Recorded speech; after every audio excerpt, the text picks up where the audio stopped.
তোকে সকাল 10:30টায় ফোন করেছিলাম আর এখন বাজে 1:30টা। তুই কি শুরু করেছিস?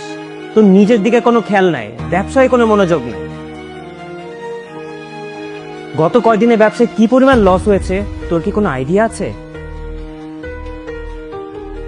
আজকে এত বড় একটা ক্লায়েন্ট এসে তোর জন্য আধা ঘন্টা ধরে অপেক্ষা করে চলে গেল। তুই আমার উপর ভরসা করে এই কোম্পানিতে চাকরি দিয়েছিস। আমি এত চেষ্টা করছি কোম্পানিটাকে টিকিয়ে রাখার, বাট তুই কোনো এফোর্টই দিচ্ছিস।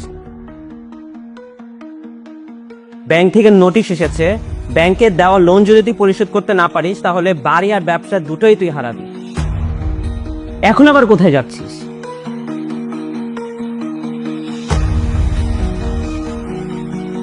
আমি কিভাবে সামলাবো? পেমেন্ট নিতে এসেছেন? জি। পেমেন্ট তো পাবেন না।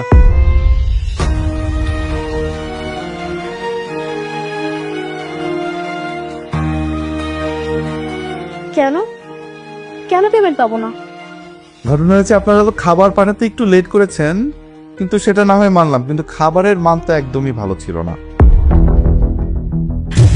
আগামী 2 দিনের ভিতরে যদি টাকা ফেরত না দিতে পারে তাহলে কোম্পানি তো লাটে, আবার এদিকে বাড়ি ঘর উঠছে নিলামে।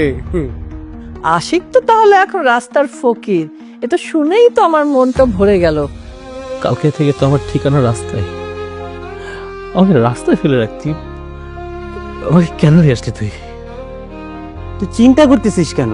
তুই রাস্তায় থাকবি কেন? তুই আমার সাথে আমার মেসে থাকবি, আর থাকা খাওয়া নিয়ে কোনো চিন্তা করিস না।